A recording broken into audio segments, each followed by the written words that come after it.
عرفان صاحب انڈیا سے پوچھتے ہیں، میری جس لڑکی سے منگنی ہوئی ہے اس کا پہلے کسی سے تعلق تھا اور انہوں نے بدکاری بھی کی ہے، مجھے کیا کرنا چاہیے؟ رشتہ کرنا چاہیے یا توڑ دینا چاہیے؟ میں کسی کے پرسنل معاملات میں اس کو مشورہ نہیں دیتا، کیونکہ مشورہ دینا بڑا مشکل کام ہوتا ہے. جب تک 100% کسی کے حالات کا علم نہ ہو اس وقت تک مشورہ دینا ممکن نہیں ہوتا. لیکن میں جنرلی ایک اصول بیان کرتا ہوں کہ عورت کی جو سب سے بڑی صفت ہے نا وہ ہے پاک دامنی. عورت اگر بدکاری کر لیتی ہے نا تو پھر مرد کو اس پہ کبھی بھی اعتماد نہیں آتا. عام طور پر ایک ایسا وسوسہ دل میں بیٹھ جاتا ہے کہ پھر وہ نکلتا نہیں ہے. وہ بال جو پیدا ہو گیا نا، میں یہ نہیں کہہ رہا کہ جو عورتیں بدکاری سے توبہ کریں وہ توبہ میں سچی نہیں ہوتی. بہت سی بہت اچھی ہوتی ہیں جو پہلے برے حالات گزرے ہوتے ہیں لیکن پھر نیک بنتی ہیں تو ایسی توبہ کرتی ہیں کہ اس کی مثال مشکل ہوتی ہے. لیکن ہم دلوں کے حالات جانتے نہیں ہیں. اللہ تعالیٰ نے پیغمبروں کی بیویوں میں کافر بھی پیدا کی ہیں. نوح علیہ السلام کی بیوی کافر تھی، نوح علیہ السلام کی بیوی کافر، لوط علیہ السلام کی بیوی کافر تھی اور نوح علیہ السلام کی بیوی بھی کافر تھی. تو ایسا تو ہمیں ملتا ہے کہ پیغمبر ان کی بیوی کافر ہو، مگر ایسا نہیں ملتا کوئی پیغمبر اس کی بیوی بدکار ہو، اس نے زنا کیا ہو. نبی صلی اللہ علیہ وسلم نے فرمایا ولدت من نکاح لا من صفا، یعنی حدیث کا مفہوم ہے آدم علیہ السلام سے لے کے اب تک جو میرا نسب ہے، پیغمبر نے اپنے بارے میں فرمایا وہ نکاح کے ذریعے، اس میں کہیں بھی شک نہیں ہے. تو عورت جب مردوں سے اس کے تعلقات شروع ہو جائیں تو پھر جو ہے نا معاملات بہت خراب ہو جاتے ہیں. یہ ایک ہی ہماری حضرت مولانا اشرف علی تھانوی رحمۃ اللہ نے ایک بات لکھی ہے ہندوستان، اس وقت تو انڈیا پاکستان ایک ہی تھا، تو ہندوستان پاکستان کی عورتوں کے بارے میں ایک بڑی پیاری بات لکھی. فرمایا کہ ہند اور پاک کی جو یعنی انڈیا کی جو عورتیں ہیں، جس میں نے بتایا بنگلہ دیش اور پاکستان بھی اس وقت داخل تھا، انہوں نے فرمایا کہ ہندوستان کی عورت میں سب سے بڑی صفت یہ ہے جس کی وجہ سے مرد کو اس کے ہر عیب کو برداشت کرنا چاہیے، وہ یہ کہ یہ اپنے شوہر کی ہوتی ہیں، یہ شوہر سے وفا کرتی ہیں. تو اس وقت یہ حالات تھے انڈیا اور پاکستان اور بنگلہ دیش کے کہ علماء کہتے تھے کہ بھئی اپنی بیویوں کی قدر کرو آپ، اس لیے کہ یہ جو بھی ان کے اندر عیب ہونا وہ ہو سکتا ہے، لیکن یہ اپنے شوہروں سے یہ جب ایک دفعہ باپ کے گھر سے رخصت ہو کے شوہر کے گھر میں آتی ہیں تو ان کے سامنے شوہر کے علاوہ کوئی بھی نہیں ہوتا. لیکن اگر آج مولانا اشرف علی تھانوی زندہ ہوتے اور آج یہ جو ہمارا یونیورسٹیوں اور کالجز میں کو ایجوکیشن سسٹم دیکھ لیتے کہ ایک لڑکی کے کتنے افیئر چل رہے ہوتے ہیں مردوں کے ساتھ. ہمارے پاس جو کیسز آتے ہیں، اللہ تعالیٰ معاف کرے، برائی کا تذکرے سے برائی اور پھیلتی ہے. مردوں کو اعتماد ختم ہو گیا ہے اپنی بیویوں پہ، بیویوں کو اعتماد ختم ہو گیا اپنے شوہروں پہ. عورت کو یہ ڈر ہوتا ہے پتہ نہیں کہاں یہ کم بخت منہ کالا کر رہا ہے جا کے، کس سے اس نے کے رابطے ہیں، کتنی اس کی کلاس فیلوز ہوں گی جن سے یہ گپے لگاتا ہوگا. اور مرد کو اپنی بیوی پہ اعتماد نہیں ہے. یہ کو ایجوکیشن اور جو یونیورسٹیوں میں جو ہے نا جس میں ہے کہ براڈ مائنڈڈ بننے کا نتیجہ ہے، جو ایکچولی کر کے جو ہمارے لبرل لوگوں نے سوسائٹی کو تباہ کر دیا، اس کا رزلٹ یہ نکل رہا ہے کہ نہ مرد کو بیوی پہ اب آج کل اعتماد رہا اور نہ عورت کو اپنے شوہر پہ اعتماد رہا. یہ گدے گھوڑوں والا ریلیشن بن جاتا ہے، کاغذ میں ہوتا ہے. گدے گھوڑے میں نے بتاتا ہوں نا کہ گرل فرینڈ بوائے فرینڈ کا جو ریلیشن ہے وہ گدے گھوڑوں والا ریلیشن ہے. گدے گھوڑے بھی شادی نہیں کرتے اور جو زناکار اور بدکار لوگ ہوتے ہیں وہ بھی شادی نہیں کرتے. تو اس معاملے میں ان میں گدے گھوڑوں میں کوئی فرق نہیں ہوتا. پیغمبروں کی سنت نکاح ہے، عورت اپنے باپ کے گھر سے اس کی زندگی میں پہلا مرد آتا ہے جس کو شوہر کہتے ہیں، اور شوہر کی زندگی میں پہلی عورت آتی ہے جس کو بیوی کہتے ہیں. اس کے علاوہ میاں بیوی کا، مرد اور عورت کا کوئی ریلیشن نہیں ہے عقل مندوں کی نظر میں، غیرت مند لوگوں کی نظر میں اور اسلام کی نظر میں جو دین فطرت ہے.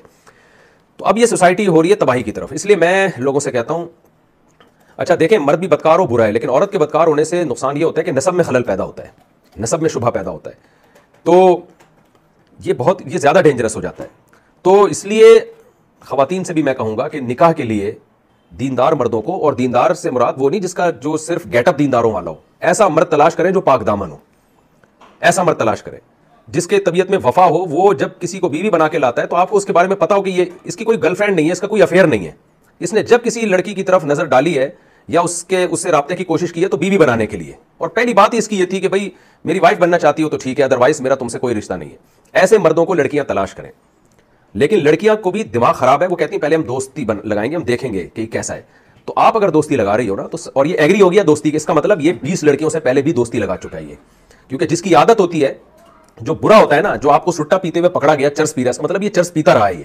تو جو آپ سے دوستی لگا رہا ہے نا، تجربے کی بھینٹ چڑھا رہا ہے اپنے آپ کو اور آپ کو، اس کا مطلب پہلے بھی وہ دوستیاں لگا چکا ہے اور آپ کے بعد بھی لگائے گا. اور جو لڑکی کسی لڑکے سے دوستی لگا رہی ہے اس پر اعتماد نہیں ہے. وہ 20 لڑکوں سے ہو سکتا ہے پہلے بھی یہی کہہ کے دوستیاں لگا چکی ہو. تو جس لڑکی کی زندگی میں 10 مرد آ چکے ہوں اور جس مرد کی زندگی میں 10 عورتیں آ چکی ہوں، اس پہ کیسے اعتماد کیا جا سکتا ہے؟ میں پوری بات کا خلاصہ بیان کرتا ہوں کہ یہ خوب اچھی طرح سمجھ لیں کہ یہ زمانہ وہ نہیں ہے جو پہلے تھا.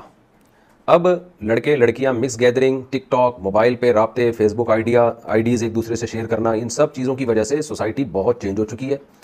اگر کسی آدمی کو چاہیے کہ اس کا گھر بسے، اس کو ایک محبت والی بیوی ملے، اس کی اولاد ہو، کل اس کا ایک اچھا خاندان ہو جس کو ہندی میں کہتے ہیں پریوار ہو اچھا، تو مرد کو چاہیے ایسی لڑکی تلاش کرے جو گھر کی دہلیز سے نکل کے شوہر کے گھر میں جائے.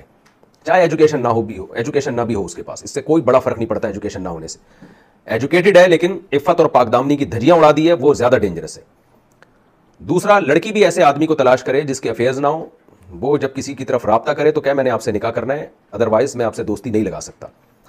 تو اس طرح کے لڑکے بھی شارٹ چل رہے ہیں مارکیٹ میں، لڑکیاں بھی شارٹ چل رہی ہیں، لیکن ابھی ختم نہیں ہوئے ہیں۔ جب ختم ہو گئے تو اللہ قیامت لا کے پوری دنیا ہی کو تباہ کر دے گا۔ ختم نہیں ہوئے ہیں، شارٹ ضرور ہوئے ہیں، تو مشکل ہوگی، لیکن آپ تلاش کریں، مل جائے گی۔ تو اور اگر ایجوکیٹڈ لڑکی ہی دیکھنی ہے آپ نے، تو ایجوکیٹڈ لڑکی میں پھر پاک دامن وہاں بھی ملیں گی آپ کو، تو اس میں بھی آپ یہ کوشش کریں۔ تو سب سے پہلی جو چیز ہے نا لڑکی میں دیکھنے کی، حدیث کی روح سے بھی اور فطرت بھی جس کو کہتی ہے، اور عقل بھی یہی آرڈر دے گی آپ کو، سب سے پہلی چیز لڑکی اور لڑکے دونوں میں یہ ہے کہ پاک دامنی کا مطلب ان کے افیئرز نہ ہو، اس پہ کوئی کمپرومائز نہ کیا کریں۔ باقی یہ کہ آپ کے خاص اسپیسیفک آپ نے جو پوچھا ہے کہ جس لڑکی سے میری منگنی ہوئی ہے اس نے پہلے بدکاری بھی کر چکی ہے، اس سے مجھے نکاح کرنا چاہیے نہیں کرنا چاہیے، تو میں نے پہلے بتا دیا کہ میں ذاتی معاملات میں مشورے نہیں دیتے، اصول اور ضابطے میں بیان کرتا ہوں کہ جب ایک لڑکی کسی مرد سے بدکاری کر لی نا تو بہت ایک حیا بہرحال نکل جاتی ہے، اور اتنا معاملہ آگے تک جا چکا ہو تو بڑا مشکل ہوتا ہے کہ پھر مرد کے دل میں وسوسے نہ آئیں اس کے بارے میں۔ آپ کہیں سفر پہ جائیں گے 1 سال کے لیے، بعض دفعہ جاب ایسی ہو جاتی ہے آدمی 1 سال گھر سے باہر رہتا ہے، پھر آپ کے دماغ میں شیطان وسوسے ڈالتا رہے گا کہ پتہ نہیں کیا ہو رہا ہے، کوئی افیئر تو نہیں چل رہا۔ آج کل کوئی 100% نگرانی کر نہیں سکتا، تو یا تو اتنا بڑا ظرف رکھیں کہ پھر آپ نے وسوسے دل میں نہیں لے کر آنے، آپ کو اس پہ یقین آ جائے تو ٹھیک ہے، لیکن جب وسوسے آتے ہیں تو پھر آدمی پریشان ہوتا ہے۔ عورتیں بھی اس طرح پریشان ہوتی ہیں، جب ایک دفعہ میاں پکڑا جائے نا کسی افیئر میں تو پھر وہ 100 قسمیں اٹھا لے، عورت کو اعتماد نہیں آتا، پھر عورت کو یہی ہوتا ہے پتہ نہیں گھر سے باہر کیا کر رہے ہیں، تو یہ رشتہ کی جو بیس تھی وہی بیس ہی ختم ہو جاتی ہے۔